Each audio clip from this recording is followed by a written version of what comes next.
saja dan Bu Mega dan Pak Prabowo sama-sama menghargai atau tidak ada keberatan nantinya tempatnya di mana.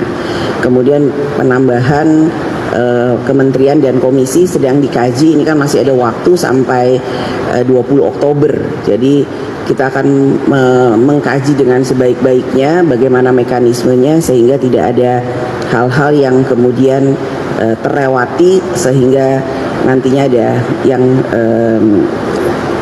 dilompati mekanismenya. Jadi sabar aja.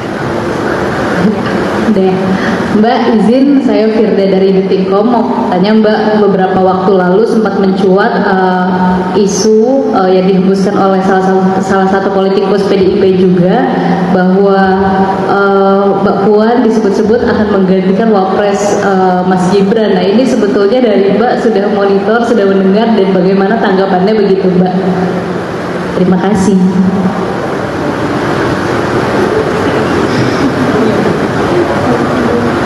Apa ya? Ya udah itu aja. Udah ya. Tapi sempat mendengar begitu isunya gitu Mbak. Ya denger lah, pasti kan ada namanya isu ya pasti denger. Dah cukup? Ya terima kasih ya. Mbak masih ada lagi, sorry aku Michelle dari Tempo mau nanya update aja sih Mbak, mungkin kalau rapat paripurna terakhir nanti akan bahas apa sih Mbak, sama persiapan pelantikan sudah sejauh apa kalau boleh tahu Mbak? Terima kasih. Persiapan pelantikan insya Allah sudah 90% siap, jadi hanya tinggal menunggu detail-detailnya, teknisnya insya Allah siap, dan apa yang akan dibahas di tanggal 30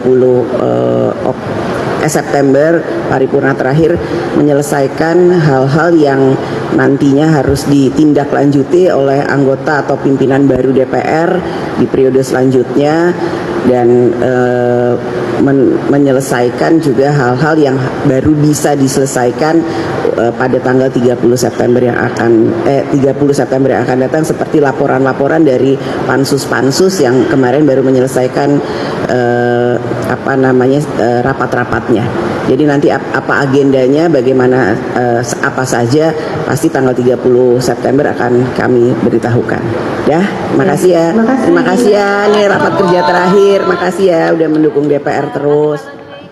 Ya kalau betul bahwa itu bukan Mas Gibran kan berarti semua ini kan adalah hoax kayak. Ini otak-atik gatuk kan.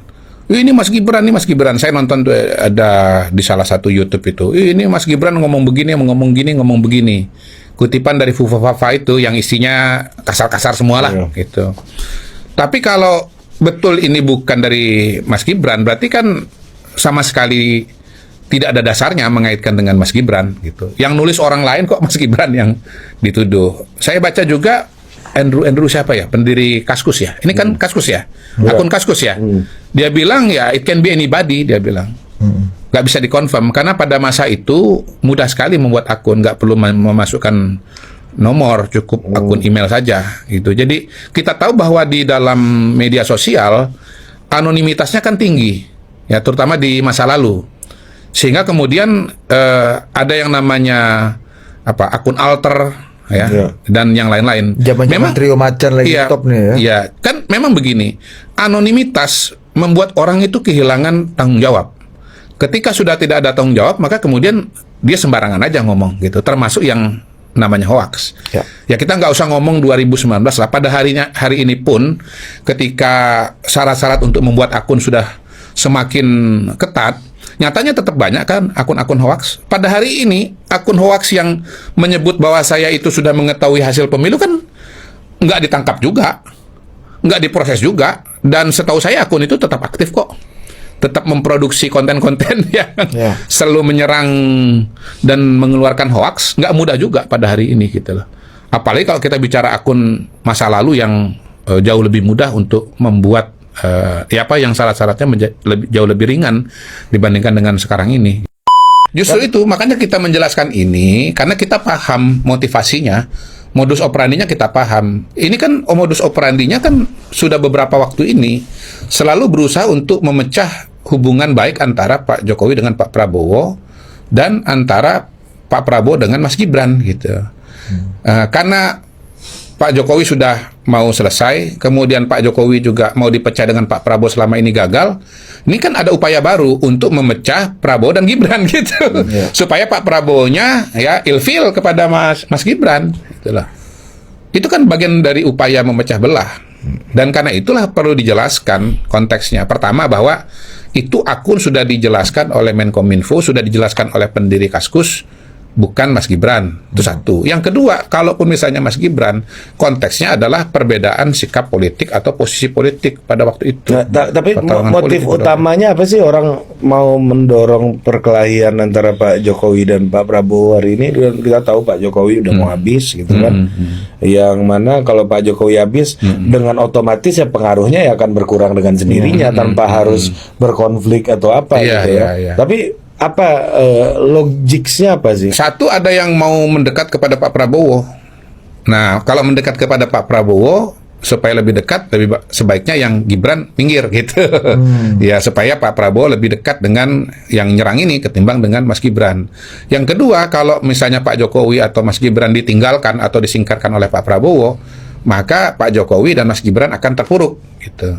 Dan bisa jadi ini memang adalah orang-orang yang sudah bermusuhan dengan Pak Jokowi. Salam NKRI, harga mati. Nah, teman-teman mendengarkan isu-isu bahwasannya Puan Maharani gantikan Gibran sebagai wakil presiden terpilih, yaitu Prabowo Subianto, yang akan dilantik pada bulan Oktober di 2024 yang menggantikan Pak Presiden Joko Widodo. Tentunya ekspresi dari Puan ini sangat menandakan bahwasannya juga dia ingin, tetapi tidak mungkin ketika Puan menggantikan Gibran sebagai wakil dari Prabowo Subianto. Tidak mungkin, tapi bisa saja mungkin. Tapi kita tunggu saja untuk kedepannya, apalagi isu-isu mengenai akun Pupupat yang diduga adalah milik Gibran. Akun Pupupat ini adalah yang menjelek-jelekan Pak Prabowo sebelum dia menjadi presiden terpilih pada persaingan antara Pak Presiden Jokowi di 2019. Ketika itu benar-benar terpilih atau benar-benar isu-isu ini digantikan Puan Maharani sebagai wakil dari Prabowo Subianto. Memang ini sangat seru, teman-teman. Menilai perjalanan politik Puan Maharani kini diisukan gantikan Gibran. Ini sebagai pertanyaan.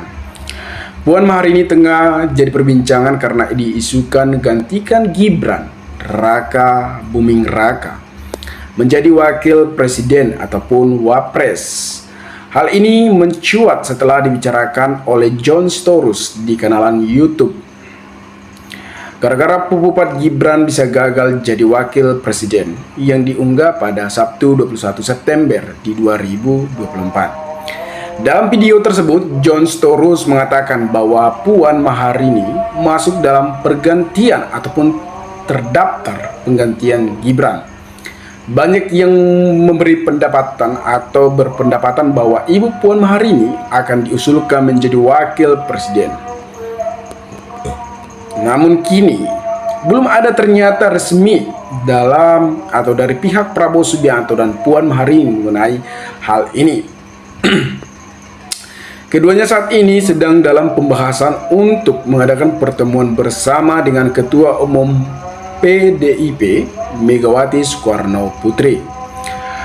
Pertemuan itu dibocorkan untuk membahas peluang PDIP bergabung dengan pemerintahan Prabowo Subianto pada bulan Oktober yang akan dilantik pada bulan Oktober 2024. Insya Allah tidak ada yang tidak mungkin gabung pemerintahan Prabowo Subianto.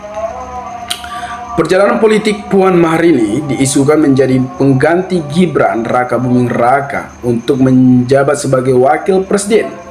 Begini spek terjang Puan Maharani. Puan Maharani merupakan tokoh politik terkenal yang familiar di masyarakat. Hal ini dikarenakan dirinya merupakan putri dari Presiden ke-5 RI Megawati Soekarno Putri. Darah politik mengalir deras di dalam Puan. Pasalnya sang ayah, Taufik Kimas, juga merupakan seorang politikus yang pernah menjabat sebagai Ketua Majelis Permusyawaratan atau MPR. Lulusan Universitas Indonesia jurusan Komunikasi, masa itu terjun politik sejak tahun 2006.